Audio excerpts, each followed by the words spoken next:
तो चलिए इस नए विश्लेषण की शुरुआत करते हैं। आज हम एक ऐसा मिस्ट्री बॉक्स खोलने वाले हैं जो पहली नज़र में बिल्कुल अलग अलग लगने वाली चीज़ों को आपस में जोड़ देगा। मतलब फिजिकल दुनिया की चीज़ों से लेकर गणित और कोड के एकदम अमूर्त यूनिवर्स तक का सफ़र। ये सच में बहुत दिलचस्प होने वाला है। तो आइए इस रोमांचक और गहरी जानकारी से भरे एक्सप्लेनर में प्रवेश करते हैं, जहां चीज़ें जैसी दिखती हैं उससे कहीं अधिक गहराई में जुड़ी हुई हैं। अब जरा सोचिए, एक स्टार वॉर्स गैलेक्सी का भारी भरकम सिक्योरिटी ड्रॉइड, 1980 के दशक का ब्रिटेन की सड़क पर खड़ा एक फोन बूथ और आज के मॉडर्न कंप्यूटर में लगा एक चाइनीज प्रोसेसर। इन तीनों में क्या समानता हो सकती है? अजीब लग रहा है ना? पहली बार में ये किसी पहेली जैसा लगता है, लेकिन यकीन मानिए इन सब के बीच एक बहुत ही खास धागा है। एक ऐसा स्पेसिफिक अक्षर संयोजन जो पॉप कल्चर से लेकर हमारी मॉडर्न टेक्नोलॉजी तक हर जगह मौजूद है। और वो धागा है KX का पदनाम। जी हाँ, स्टार वॉर्स का वो मशहूर K2SO असल में एक KX सीरीज ड्रॉइड है। 80 के दशक के उन ब्रिटिश फोन बॉक्सों को भी KX सीरीज ही कहा जाता था। पेंटैक्स का एक बहुत ही जाना माना डिजिटल कैमरा है KX। चीन जो प्रोसेसर बनाता है काइशियान, उसे भी शॉर्ट में KX ही कहते हैं। और तो और हाई परफॉर्मेंस डेटा एनालिटिक्स को संभालने वाली कंपनी का नाम भी KX सिस्टम्स है ना? कमाल की बात, कैसे ये चंद अक्षर हमारी दुनिया में बार बार लौट कर आते हैं। आइए फिजिकल दुनिया से शुरुआत करते हुए इन्हें जरा करीब से देखते हैं। सबसे पहले बात करते हैं रोग वन फिल्म के K2SO ड्रॉइड की। गैलेक्टिक एम्पायर की इस मशीन का डिजाइन अपने आप में बड़ा दिलचस्प विरोधाभास है। एक तरफ तो ये एक विशाल मोनोलिथिक मशीन जैसा दिखता है और दूसरी तरफ इसका जो पोस्चर है वो काफी झुका हुआ और एकदम कैजुअल सा है।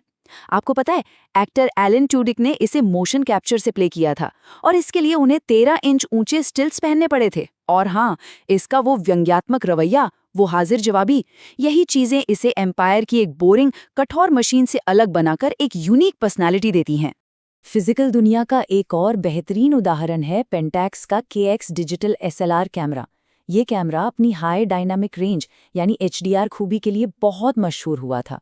ये करता क्या था कि 3 अलग अलग एक्सपोजर फ्रेमों को जोड़कर एक शानदार तस्वीर बनाता था, लेकिन इसके फर्मवेयर में एक अजीब सी कमी थी। जैसे ही आप HDR मोड ऑन करते, ये कैमरा रहस्यमयी तरीके से सेल्फ टाइमर को लॉक कर देता था। मतलब अगर आपको बिना हिले तस्वीर खींचनी है तो आपको एक अलग इंफ्रारेड रिमोट की जरूरत पड़ेगी ही पड़ेगी। ये हमें दिखाता है कि कैसे कभी-कभी एडवांस टेक्नोलॉजी भी अपने साथ कुछ अप्रत्याशित शर्तें लेकर आती हैं। चलिए अब चलते हैं ब्रिटेन की सड़कों पर, जहां डिजाइन का एक बहुत बड़ा ऐतिहासिक बदलाव देखने को मिलता है। एक तरफ है 1935 का वो आइकॉनिक क्लासिक लाल रंग का K6 टेलीफोन बॉक्स। लोगों को इससे बहुत प्यार था, ये कल्चरल सिंबल बन चुका था। लेकिन ब्रिटिश टेलीकॉम को लगा कि भाई ये तो पुराना हो गया है, इसका रखरखाव बहुत महंगा है और ये व्हीलचेयर फ्रेंडली भी नहीं है। तो उन्होंने 1985 में इसे रिप्लेस किया KX100 सीरीज से। ये नया बॉक्स प्रैक्टिकल था, इसमें स्मोक्ड ग्लास लगा था, व्हीलचेयर भी आसानी से जा सकती थी। लेकिन पता है क्या हुआ? पब्लिक ने इसे सिरे से नकार दिया। लोगों को ये बहुत ही नीरस और साधारण लगा। ये एक परफेक्ट उदाहरण है कि सिर्फ काम की चीज बना देना ही काफी नहीं होता, डिजाइन और इमोशन का बैलेंस बनाना भी कितना जरूरी होता है। खैर, फिजिकल चीजों से अब हम डिजिटल कंप्यूटिंग की दुनिया में कदम रखते हैं। बात करते हैं जाओशिन की। चीनी भाषा में इसका मतलब होता है मिलियन कोर यानी 10 लाख कोर। 2013 में VA टेक्नोलॉजीज और शंघाई सरकार ने मिलकर इस जॉइंट वेंचर को शुरू किया था। इसके पीछे की रणनीति बिल्कुल साफ थी, विदेशी हार्डवेयर पर निर्भरता को खत्म करना और अपने खुद के X86 माइक्रो प्रोसेसर बनाना। ग्लोबल टेक्नोलॉजी की रेस में आत्मनिर्भर बनने की दिशा में ये एक बहुत ही बड़ा और रणनीतिक कदम था। और अगर हम इस प्रोसेसर, जिसे काइशियान या KX कहा जाता है, की विकास यात्रा देखें तो ये सच में चौंकाने वाली रही है। 2014 में जब इन्होंने शुरुआत की थी, तब ये 40 नैनोमीटर प्रोसेस और पुराने आर्किटेक्चर पर काम कर रहा था। लेकिन असली गेम चेंजर साबित हुआ 2017 का साल, जब एक बिल्कुल नया आर्किटेक्चर लाया गया। और देखते ही देखते 2023 के KX 7000 मॉडल तक आते आते ये प्रोसेस नोड सिकुड़कर महज 7 नैनोमीटर रह गया है।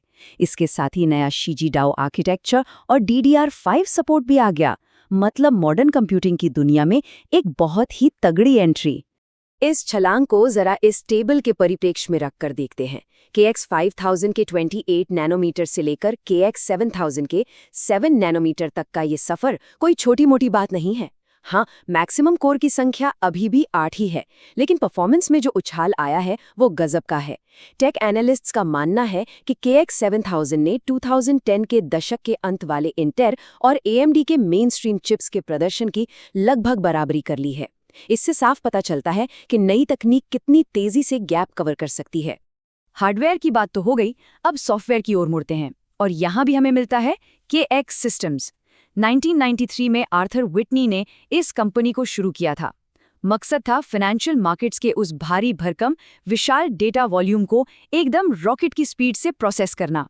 और ये सिस्टम इतना ज़बरदस्त था कि शुरुआत में स्विट्जरलैंड की बड़ी वित्तीय फर्म UBS ने इसके इस्तेमाल का एक्सक्लूसिव कॉन्ट्रैक्ट साइन कर लिया था। बिग डेटा एनालिटिक्स की दुनिया में ये सच में एक बहुत बड़ा माइलस्टोन था।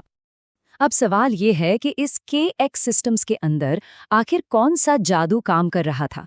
तो जवाब है Q programming language. Arthur Whitney ने इसे KDB प्लस डेटाबेस के लिए तैयार किया था। ये K प्लेटफॉर्म पर बनी एक एरे आधारित भाषा है।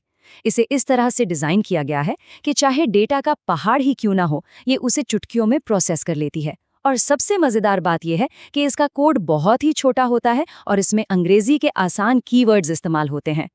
एक्सट्रीम स्केलेबिलिटी और बिल्कुल क्रिस्प कोडिंग का एकदम परफेक्ट कॉम्बिनेशन। इस भाषा की ताकत और इसके संक्षिप्त होने का अंदाजा आप इसी बात से लगा सकते हैं, जरा इसे देखिए। X iDesk count each X। बस काम खत्म। बाकी प्रोग्रामिंग भाषाओं में जहां स्ट्रिंग्स को उनकी लंबाई के हिसाब से छांटने के लिए आपको लंबी चौड़ी कोडिंग करनी पड़ती, वहां Q में सिर्फ ये एक लाइन ही काफी है। ये कोड दाएं से बाएं पढ़ा जाता है। पहले ये हर शब्द की लंबाई गिनता है, फिर उसे घटते क्रम में लगाता है और फिर उस नियम को मूल सूची पर लागू कर देता है। डेटा प्रोसेसिंग में इससे ज्यादा एफिशिएंट और क्या ही होगा। तो चाहे वो डिज़ाइन की दुनिया हो, माइक्रो प्रोसेसर का आर्किटेक्चर हो या फिर ये कमाल का सॉफ्टवेयर कोड, इन सब के पीछे कहीं ना कहीं गणित और लॉजिक के मूलभूत चर यानी वेरिएबल्स काम कर रहे हैं। X, K, Q और Z ये सिर्फ ABCD के अक्षर नहीं हैं। सच कहें तो ये आधुनिक डेटा और हमारी डिजिटल सुरक्षा की पूरी रीढ़ हैं। तो चलिए इन चरों की इस अमूर्त दुनिया में थोड़ा और गहरा गोता लगाते हैं, जहां असली गणितीय जादू काम करता है। और जब गणितीय जादू की बात आती है तो जीरो नॉलेज प्रूफ से बड़ा जादू कोई नहीं है। जरा सोचिए, आपको किसी को ये साबित करना है कि आप कोई बहुत बड़ा रहस्य जानते हैं, लेकिन आपको वो रहस्य सामने वाले को बताना भी नहीं है ना? बिल्कुल जादू जैसा। ये एक ऐसा इंटरैक्टिव सिस्टम है जहां प्रूवर यानी साबित करने वाला व्यक्ति वेरीफायर को पूरी तरह से यकीन दिला देता है कि कोई बात सच है, और वो भी बिना एक भी अतिरिक्त जानकारी लीक किए। क्रिप्टोग्राफी की दुनिया में ये एकदम टॉप लेवल की चीज है। पर ये काम कैसे करता है, इसे समझने के लिए स्टर्न के जीरो नॉलेज प्रोटोकॉल और ताश की गड्डी का ये बेहतरीन उदाहरण देखते हैं। मान लीजिए पहले स्टेप में मैंने एक पत्ता चुना और आपसे कहा मुझे पता है कि ये पान का पत्ता है, लेकिन मैंने आपको पत्ता दिखाया नहीं। दूसरे स्टेप में मैंने गड्डी के बाकी तीनों सूट, ईंट, चिड़ी और हुकुम के सभी 39 पत्ते आपको दिखा दिए। तीसरे स्टेप में आप वो 39 पत्ते देखकर खुद ही मान लेंगे कि हाँ, जो पत्ता मेरे पास छुपा है वो यकीनन पान का ही है, बिना उसे देखे। और अगर हम इस चीज को 100 बार अलग अलग तरीके से दोहराएं तो मेरे तुक्का मारने का चांस लगभग 0 हो जाएगा। बिना रहस्य बताए सच्चाई 100% साबित।